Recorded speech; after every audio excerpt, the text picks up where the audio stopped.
반갑습니다. 여러분을 늘 만날 수 있음에 대해서 감사합니다. 저에게도 사도 바울일처럼 매일매일 마주해야 되는 유튜브 시청자분들, 또 저희 교회 성도님들 계셔서 감사합니다. 오늘 사도행전 21장 가실 텐데요. 20장이랑 21장은 연결되어 있습니다. 그래서 바울이 에베소 교회 장로들을 모아놓고 고별 설교를 했죠. 그리고 예루살렘을 향해서 뚜벅뚜벅 걸어가고 있습니다. 21장 1절에 가시니까 우리가 그들을 작별하고 누구를 작별했다는 거예요? 에베소 교회 장로들을 작별하고 배를 타고 바로 고스로 가서 이튿날 로도에 이르러 이제 배를 타고 계속적으로 가고 있죠. 예루살렘 거쳐서 이제 장차는 로마까지 가게 될 텐데, 이 고스라는 지역이 나와요. 이것은 히포크라테스의 출생지이고 의과대학이 있던 곳이라고 합니다. 이 히포크라테스가 의학을 공부하시는 의사들이 선서하는 그 의사잖아요. 그죠? 이런 의과대학이 있던 고스 지역을 지나서 로도에서 또 벤니게로 이렇게 쭉 지명이 나와요. 그리고 3절에 구보로를 바라보고 이를 왼편에 두고 수리아를, 이 구보로는 어디였죠? 구보로 지역은 바로 사도 바나바죠.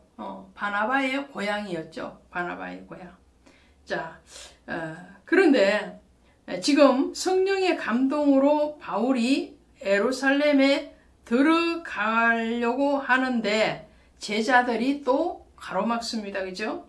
5절에 보시니까 이 연날을 지난 후 우리가 떠나갈새 그들이 다 그 처자와 함께 성문 밖에 전소한 우리가 바닷가에서 무릎을 꿇어 기도하고 서로 작별한 후 우리는 배에 오르고 그들은 집으로 돌아가니라. 자, 제자들이 가로막지만 바울은 그 가로막힘에 멈춰서는 것이 아니고 그들에게 다시 권면하고 자신은 여전히 앞으로 향해서 전진합니다. 뒤로 물러가거나 그 자리에 멈춰서지 않습니다. 신앙은 전진하는 신앙이에요. 예수님이 예루살렘에 들어가시려고 하실 때 제자들이 가로막았었죠.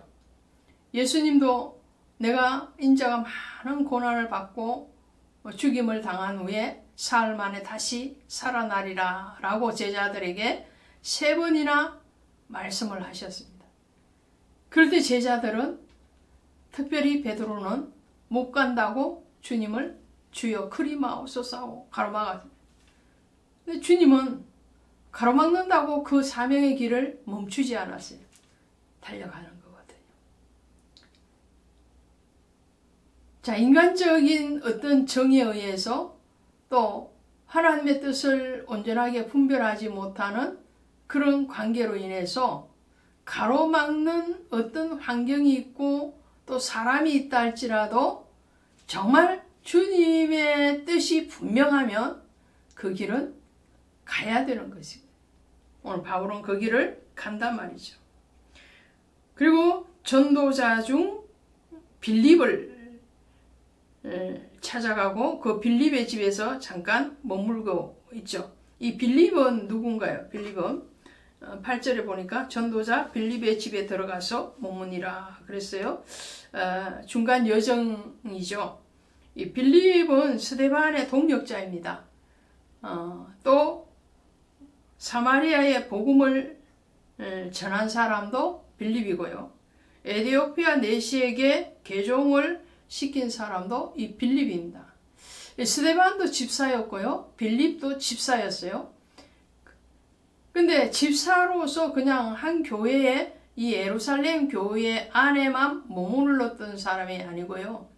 초대교회의 7 집사들은 단순히 목회자를 보좌하는 그런 차원이 아니고 전도자로서의 활발한 활동을 하고 또 설교를 하고 성경을 가르쳤던 그런 사람들이에요.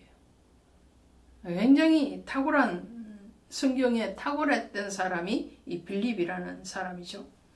자, 그 다음에 이제 아가보라고 하는 한 선지자가 유대로부터 내려와 우리에게 와서 바울의 띠를 가져다가 이 선지자가 이제는 또 바울에게 예루살렘 들어가지 말라고 또 가로막아요.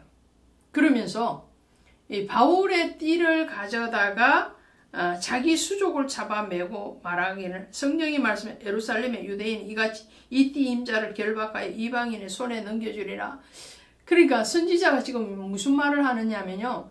바울에게 아무리 말로 해도 바울이 너 하고 그냥 앞으로 전진해 가니까 이 선지자는 바울의 허리띠를 가지고 어떻게 해요? 자기의 수족을 잡아매는 행동 예언을 하는 거예요. 가면 이렇게 체포됩니다. 그리고 이방인에게 넘겨질 겁니다. 로마로 잡혀갈 겁니다. 그러니까 가지 마세요. 가면 죽는 길인데 왜 가십니까? 이거죠. 행동 예언은요. 에레미야서 13장에 가면 이와 비슷한 장면이 나오는데 그때도 에레미야에게 뱃띠를 풀어서 유브라데스 강가에 묻어두라고 그러죠. 그리고 일정한 시간이 지나고 가서 그 띠를 찾아서 다시 보니까 띠가 물가에 묻혀 있었으니까 어떻게 해요? 다 썩어버렸죠. 그런 예언을 통해서 이 뱃띠는 에레미야에서 이스라엘 나라를 상징을 했고요. 유브라데스 강은 바벨론을 상징을 했습니다. 그러니까 이스라엘이 바벨론에 의해서 멸망을 할 것이다. 그런 예언을 행동으로 보여줬거든요. 그러함에도 불구하고 에레미야는 이스라엘을 위해서 눈물을 흘리면서 하나님의 뜻을 전해야 했고요. 사도 바울은 그러함에도 불구하고 성령에 매여서 예루살렘을 거쳐서 로마로 가야 하는 거예요. 왜 그렇습니까? 그것이 바로 사명의 길이고 그것이 바로 십자가의 길이고 그것이 바로 복음의 길이기 때문에 그렇습니다. 오늘 이 예루살렘에서 자기가 결박당할 줄 안다고 바울은 다시 말을 해요. 13절에 보니까 나는 주 예수의 이름을 위하여 결박당할 뿐 아니라 예루살렘에서 죽을 것도 각오하였노라. 20장에서도 말을 했죠. 나는 죽음도 두려워하지 않는다. 바울은 내가 결박당할 줄 알아. 그리고 내가 죽을 줄도 알아. 그렇지만 가 이거예요. 예수님도 예루살렘 들어가시면 체포당할 줄 아셨어요. 그리고 죽임 당하실 줄 알았어요. 그런데도 가 이거잖아요. 이게 사명의 길인 거죠. 빌립보서에 가시면 바울이 늘 얘기하는 게 뭐였던가요? 기뻐하라는 거예요. 특별히 빌립보서 3장 14절에 가니까 표대를 향하여 그리스도 예수 안에서 하나님이 위에서 부르신 부름의 상을 위하여 쫓아가노라. 그냥 가는 것도 아니고 쫓아간대요. 어디를 향하여? 표대를 향하여. 그 표대가 누군데요? 예수 그리스도의 십자가예요.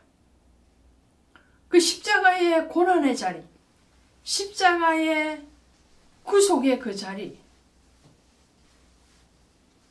또 사명의 완성점인 그 자리를 향하여서 간다는 거예요. 위에 부르심의 상이 천국이잖아요.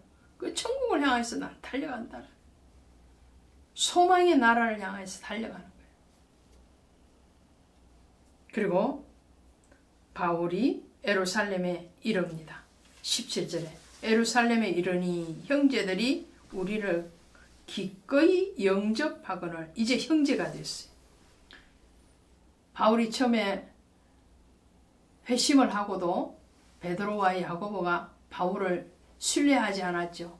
근데 이제 어느덧 세월이 회심하고 한 20년 지나고 나니까 완전히 이제는 동체가 되었습니다. 하나가 됐어요. 한 몸이 됐어요. 그래서 형제가 된 거예요. 형제는 한 자궁에서 태어난 사람을 형제라고 그러잖아요. 예수 자궁에서 같이 태어난 형제가 된 거예요. 그러면서 이 바울의 선교 사역에 대한 보고를 받고 기뻐하죠. 그렇지만 아직도 그 기독교적인 복음으로 완전히 정립되어지지 않은 상태라는 것을 21절에서도 보여주고 있어요. 내가 이방에 있는 모든 유대인을 가르치되 모세를 배반하고 아들들에게 할례를 행하지 말고 또 관습을 지키지 말라 한다 함을 그들이 들었도다. 자, 유대인들이 모세율법, 모세오경이죠. 모세오경을 지키지 않아도 된다. 그리고 할례 안 해도 된다. 뭐 이런 것을 바울이 가르쳤다고 이 바울을 또 음해하고 그 바울을 또 죽이려고 결의하고 그러는 것에 대해서 이 야고보와 사도들이 바울에게 주의를 주고 있는 거예요. 근데 바울은요, 꼭 그런 건 아니었거든요. 그 예로 디모데를 2차 선교 여행에 합류를 시킬 때에 디모데가 할례를 안 받았잖아요. 근데 디모데에게 할례를 행하게 하잖아요. 디모데의 아버지는 헬라인이라서 할례를 안 했단 말이죠. 근데 바울이 디모데를 데려다가 할례 행하고 그리고 선교 여행을 같이 가거든요.